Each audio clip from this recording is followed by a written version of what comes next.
RBI की मौद्रिक नीति समिति की लगातार 7वीं बैठक में रेपो रेट में कोई बदलाव नहीं किया गया है। एमपीसी ने इसे 5-1 बहुमत के आधार पर 6.5% पर ही बरकरार रखा है। आरबीआई ने शुक्रवार को चालू वित्त वर्ष के लिए मुद्रास्फीति का अनुमान 4.5% तक बरकरार रखा। ये पिछले वित्त वर्ष 2023-24 के 5.4% के अनुमान से कम है। आरबीआई के गवर्नर शक्तिकांत दास ने चालू वित्त वर्ष की पहली द्विमासिक मौद्रिक समीक्षा पेश करते हुए कहा कि इस वर्ष मानसून की स्थिति को सामान्य मानते हुए चालू वित्त वर्ष के लिए उपभोक्ता मूल्य सूचकांक आधारित मुद्रास्फीति के 4.5% रहने का अनुमान है। पहली तिमाही में मुद्रास्फीति के 4.9%, दूसरी तिमाही में 3.8%, तीसरी तिमाही में 4.6% और चौथी तिमाही में 4.5% रहने की संभावना है। आरबीआई ने चालू वित्त वर्ष 2024-25 के लिए जीडीपी वृद्धि दर के अनुमान को 7% पर बरकरार रखा है। ये 2023-24 के लिए 7.6% के अनुमान से कम। आरबीआई ने अपनी फरवरी की मौद्रिक नीति में 1 अप्रैल से शुरू होने वाले वित्त वर्ष के लिए सकल घरेलू उत्पाद की वृद्धि दर 7% रहने का अनुमान लगाया था। चालू वित्त वर्ष की पहली द्विमासिक मौद्रिक नीति की घोषणा करते हुए आरबीआई गवर्नर शक्तिकांत दास ने कहा कि ग्रामीण मांग गति पकड़ रही है और विनिर्माण क्षेत्र में निरंतर वृद्धि से निजी निवेश को प्रोत्साहन मिलना चाहिए।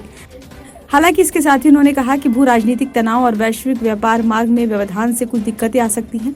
दास ने कहा कि देश की सकल घरेलू उत्पाद की वास्तविक वृद्धि दर 2024-25 में 7% रहने का अनुमान है। जून तिमाही में आर्थिक वृद्धि दर 7%, सितंबर तिमाही में 6.9% रहने का अनुमान है। चालू वित्त वर्ष की तीसरी और चौथी तिमाही में अर्थव्यवस्था के 7% की दर से बढ़ने की उम्मीद है।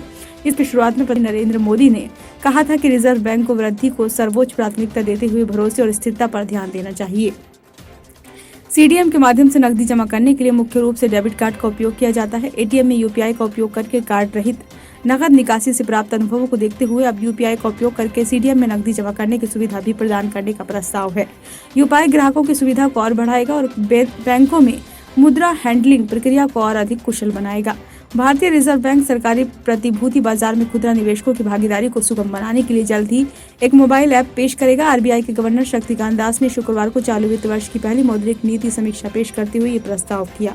नवंबर 2021 में पेश की गई आरबीआई की रिटेल डायरेक्ट स्कीम व्यक्तिगत निवेशकों को केंद्रीय के साथ गिल्ट खाते बनाए रखने और सरकारी प्रतिभूतियों में निवेश करने की सुविधा प्रदान करती है।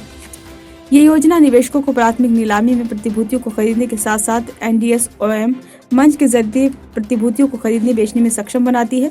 केंद्रीय बैंक ने कहा कि इस पहुंच को और सुगम तथा बेहतर बनाने के लिए रिटेल डायरेक्ट पोर्टल एक मोबाइल ऐप बनाई जा रही है। यह ऐप निवेशकों को अपनी सुविधा अनुसार चलते फिरते उपकरण खरीदने और बेचने में सक्षम बनाएगा।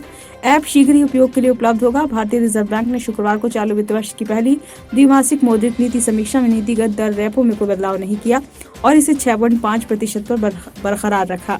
महंगाई को 4% पर लाने और वैश्विक अनिश्चितता के बीच आर्थिक वृद्धि को गति देने के मकसद से नीतिगत दर को यथावत रखा गया है। ये लगातार 7वां मौका है जबकि रेपो दर में बदलाव नहीं किया गया है। ब्यूरो रिपोर्ट, नई दिल्ली।